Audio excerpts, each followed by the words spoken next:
C'est parti pour une nouvelle vidéo. Je vous montre avec qui je suis là. Je suis avec Stinny, le petit chihuahua, qui est content, c'est le printemps.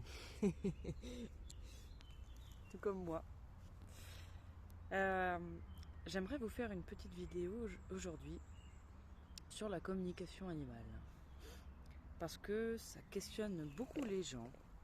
Beaucoup de personnes se demandent qu'est-ce que c'est, comment on fait et quels sont les bienfaits.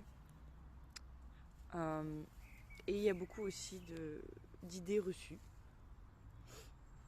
Donc je pense que cette vidéo va se faire aussi en plusieurs parties. Je vais essayer de ne pas m'éparpiller. Alors la communication animale, qu'est-ce que c'est ?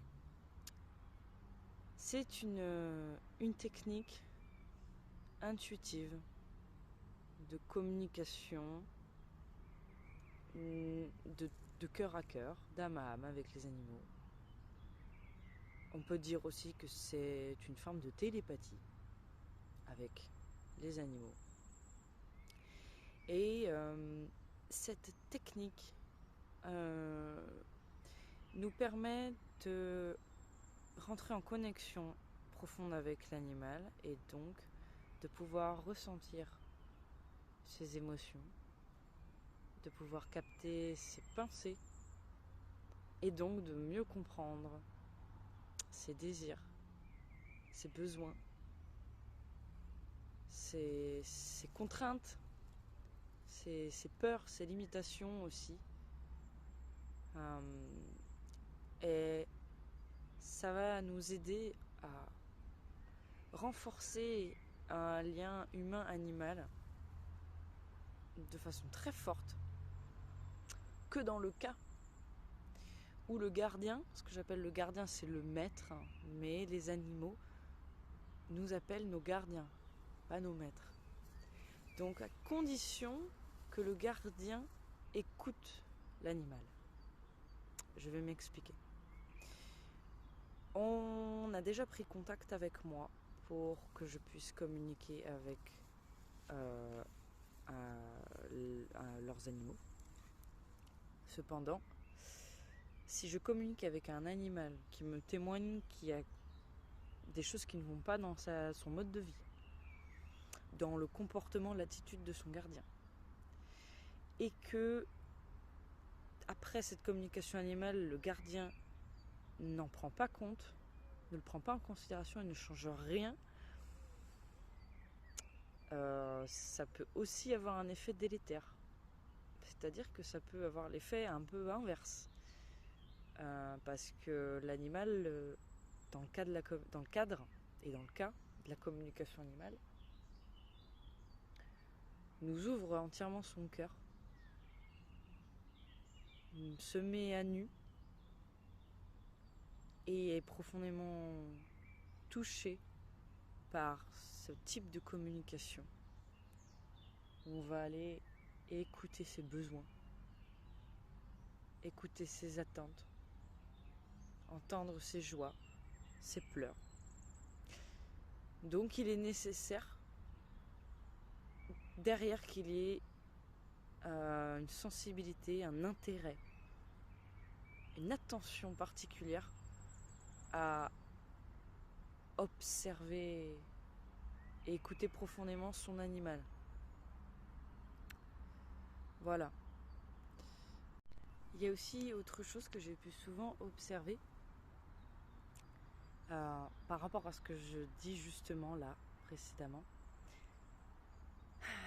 C'est l'intention d'être réellement à l'écoute de son animal et l'attention d'observer les changements subtils chez l'animal suite à une communication animale, suite à un changement de comportement, à la prise de fleurs de bac. Parce que ce que j'ai vu vraiment plus d'une fois, c'est que les animaux changent. Il y a parfois même des grands changements qui s'opèrent, mais les gardiens ne les voient pas.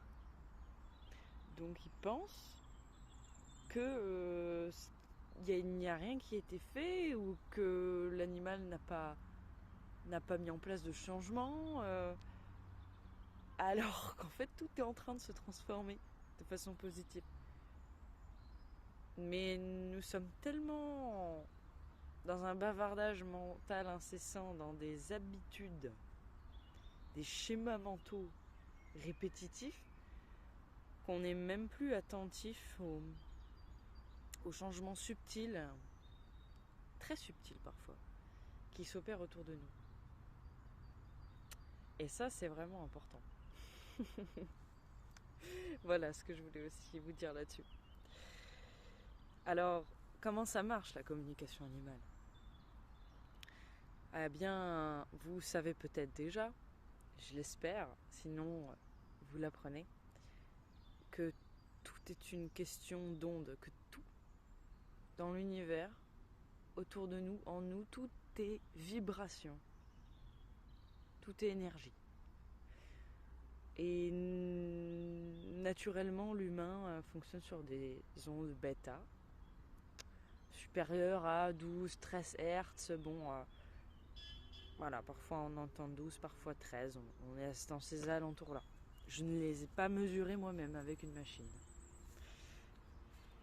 Et l'animal, lui, fonctionne sur une plage d'ondes alpha, environ entre 8 et 13 Hz.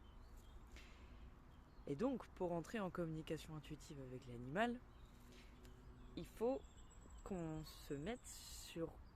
soit, c'est plus joli, qu'on soit sur la même longueur d'onde. Cette expression prend enfin tout son sens.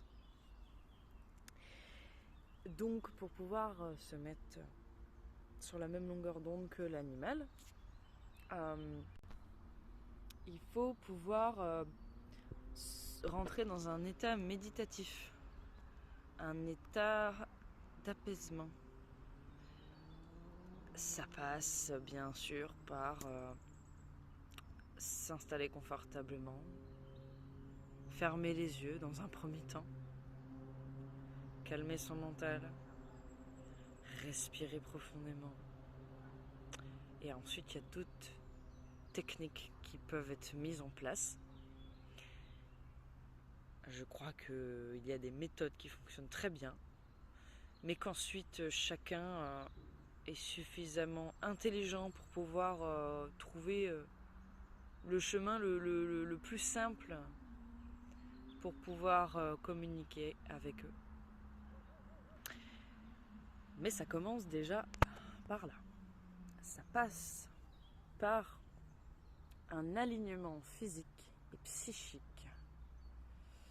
C'est-à-dire être en alignement, c'est être aussi en accord, dans une forme d'équilibre dans l'instant entre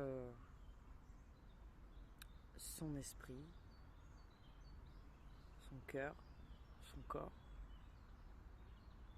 entre ses pensées, ses paroles et ses actes. Et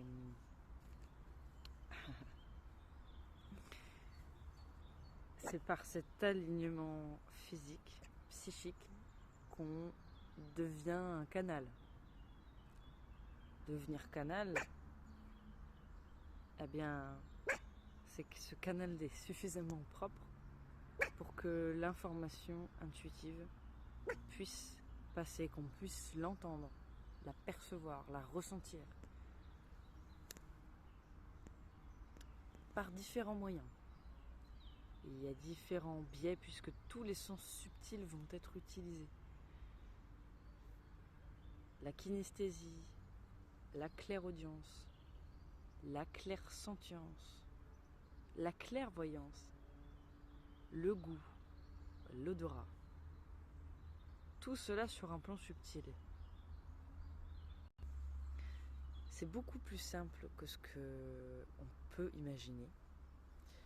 Parce que c'est tout simplement une capacité qu'on a oubliée. Qui est un état un peu léthargiques, embryonnaires chez nous, mais qui ne demandent qu'à être réveillés grâce à l'intention, à l'attention,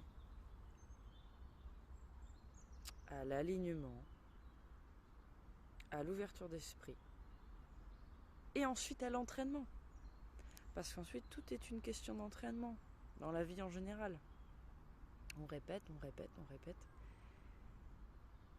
En ayant les bons professeurs, les bons supports pédagogiques, les bons conseils aussi.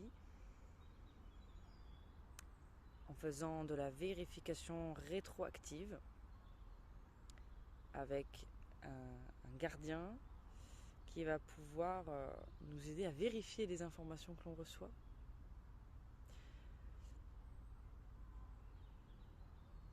Et donc pour pouvoir être le plus objectif possible dans les informations qu'on va recevoir de la part de l'animal, selon moi, il va être nécessaire de commencer la communication animale avec le moins d'informations possible sur l'animal, pour ne pas influencer notre mental, notre ego, qui voudrait se mettre là-dedans. Et je te tiens à rassurer tout le monde, c'est sûr, vous allez vous tromper. Enfin, peut-être que j'exagère, mais franchement, qui ne se trompe pas? On est humain, on fait des erreurs. Moi, je me suis trompée, je me suis déjà trompée. Et c'est pas miraculeux, ce n'est pas infaillible. Là, on est sur quelque chose d'invisible, de subtil, qui fait appel aux capacités intuitives, à la clarté mentale. Et tout ça, c'est pas très pragmatique. On peut pas le ranger dans une boîte, dans une case. C'est un apprentissage de tous les jours, de chaque instant, et ça n'est jamais vraiment acquis. Puisque c'est revenir à l'instant présent. Et ça, c'est un exercice de toujours. Alors plus on le pratique, plus c'est facile. Mais on peut toujours se faire avoir par notre propre mental, par notre propre ego. Voilà. Et ce que je voulais dire aussi, c'est que cette capacité de communiquer avec les animaux, elle est très à la mode aujourd'hui. La communication animale est extrêmement à la mode. Bon, comme toutes les modes,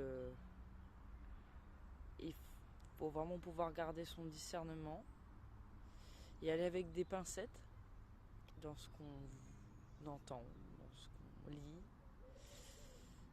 dans les personnes qu'on contacte. D'un côté, tant mieux.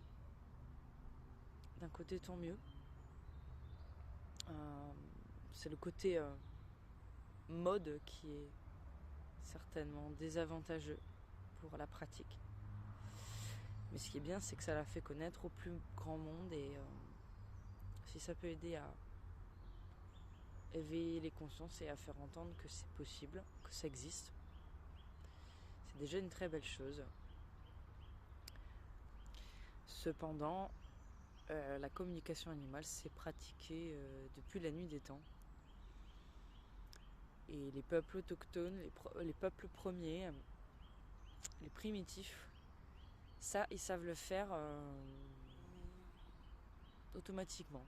Ils l'ont appris, ils s'en souviennent, ils le travaillent, parce qu'ils vivent avec la nature, ils vivent en harmonie avec la nature.